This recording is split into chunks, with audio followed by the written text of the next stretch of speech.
The first thing the man did after being reborn was take his daughter to the bank to withdraw money. But when he showed his vault account number, the lobby manager had him surrounded. They thought he was just some broke guy pretending to be a VIP client. Just then, the bank president arrived and instantly recognized who he was. But logic kicked in. How could someone who had died be standing here? Still suspicious, the president led him to the vault. When the man entered the code and the door swung open, the room glittered with piles of gold. Everyone was frozen in shock. Turns out, in his previous life, he'd been the richest man in the country, but he'd died of cancer. Before passing, he left all his fortune to his younger brother and asked him to take care of his only daughter. But what he never expected was that his illness was caused by his brother poisoning him. When he opened his eyes again, he realized he'd been reborn and was back in his 20-year-old body. He thought he'd gone back to the past, but seconds later he found out he'd actually been reborn 16 years into the future. That's when it hit him. His daughter would also be 20 now. Just then, a young woman caught his attention. Her strange, bold dance moves made him laugh out loud, but the girl got annoyed, demanding to know what was so funny. He said it just reminded him of something happy. She accused him of laughing at them and raised her hand to hit him. Right then, a co-worker ran up, warning her that the factory boss had noticed she'd skipped work and would fire her if she didn't go back.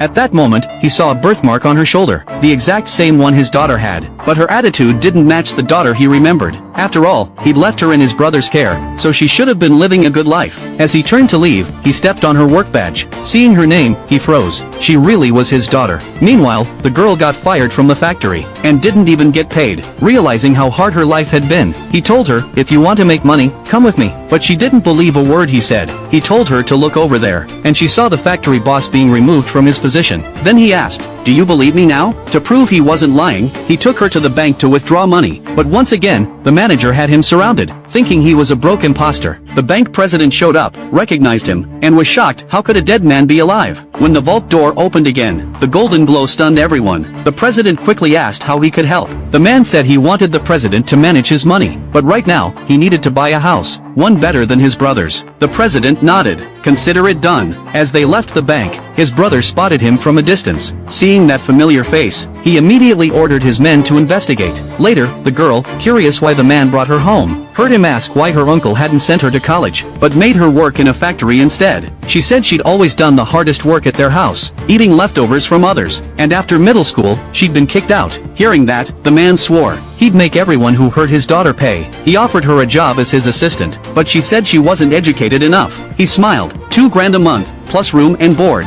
She agreed immediately. He told her to come to school with him. The next day, when they arrived, a scheming girl started picking on his daughter, throwing insults her way. He stepped in to defend her. The girl sneered, "Do you even know who my father is?" He replied, "Your father isn't worth knowing."